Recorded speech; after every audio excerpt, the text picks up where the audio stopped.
लोग कहते हैं महाराज हमारे ऊपर भगवान की कृपा नहीं, बहुत बड़ी कृपा है कि आपको सत्संग मिलता है। नहीं तो इस समय कितने लोग होंगे जो ये प्लान बना रहे होंगे कि सामने वाले को कैसे मारें, कोई प्लानिंग कर रहा होगा चोरी कैसे करें, कोई प्लानिंग कर रहा होगा सामने वाले के साथ धोखा कैसे करना है।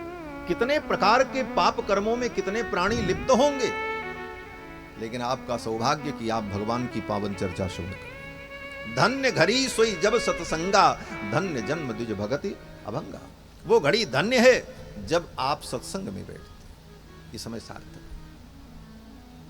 कल के प्रसंग में हम सभी लोगों ने अनुभव किया, भगवान शंकर ने भगवती पार्वती को कथा सुनाते हुए कहा कि वेद जिस परमात्मा का वर्णन करते हैं, अणोरणीयान महतो महीयान, वेद जिस परमात्मा को सारे जगत का कारण कहते हैं, आनंदाध्येव खल्लिमानि भूतानि जायन्ते आनंदेन जातानि जीवन्ति इत्यादि श्रुतियां वेद मंत्र जिस परमात्मा को जगत का कारण कहते हैं, वे परब्रह्म परमात्मा सच्चिदानंद ही दशरथ नंदन राम। ये निष्कर्ष है, ये कथा की भूमिका है। ये समझकर कथा सुनेंगे तब राम जी की कथा कल्याणकारिणी होगी, तब राम जी की कथा हृदय में उतरेगी, तब आप राम के रामत्व को समझ पाएंगे। और खाली यही कहते रहे राम एक महापुरुष थे, राम एक मर्यादा पुरुषोत्तम थे, तब राम जी का चरित्र आपके हृदय में नहीं उतरेगा। जेहि इमे गावहि वेद बुध, जाहि धरहि मुनि ध्यान, सोई दशरथ सुत भगत हित कौशलपति भगवान। वही परब्रह्म परमात्मा दशरथ नंदन राम है। ये बात जब तय हो गई तो भगवान शंकर ने कहा, देवी वे भगवान अकारण करुणा वरुणालय अवतार क्यों लेते हैं, ये तुमने पूछा। उनको अवतार लेने की जरूरत क्यों पड़ी, उसका कारण क्या है? तो भगवान शंकर कहते हैं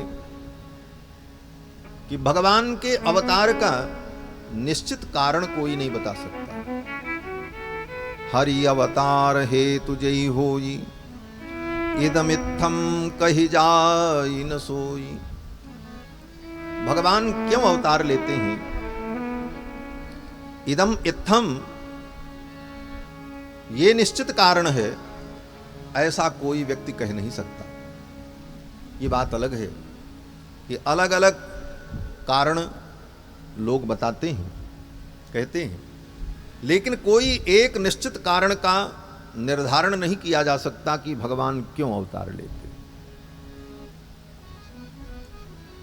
अगर कहो कि असुरों के संहार के लिए भगवान अवतार लेते हैं, क्योंकि गीता में भगवान ने ही कहा है कि परित्राणाय साधूनां विनाशाय चतुष्कृताम्। तो असुरों के संहार के लिए भगवान को अवतार लेने की कोई जरूरत नहीं है। जो रावण, कुंभकर्ण, शिशुपाल, दंतवक्र, विदुरथ जैसे दुर्दांत दानवों को अपने संकल्प से उत्पन्न कर सकता है, वो उनको अपने संकल्प से मार भी सकता। उसको मारने के लिए भगवान को आना पड़े यहां पर, तो फिर भगवान की भगवत्ता कमजोर पड़ जाएगी भाई। ये कोई कारण नहीं बनता। बोले तब भगवान क्यों आते हैं? बोले धर्म की स्थापना के लिए। बोले धर्म की स्थापना जिन भगवान के संकल्प से अनंत अनंत सृष्टि उत्पन्न हो जाती है और विचित्र सृष्टि उत्पन्न हो जाती है और उसका पालन भी होता है और संहार भी हो जाता है, मात्र केवल आंख खोलने और बंद करने से। इसका भी सब वेदांत में वर्णन है।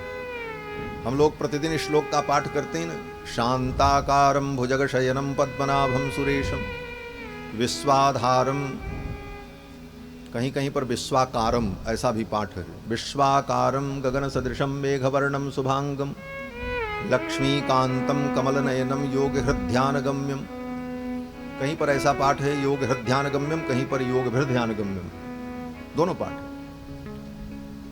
वंदे विष्णुम भवभयहरम सर्वलोकैकनाथम।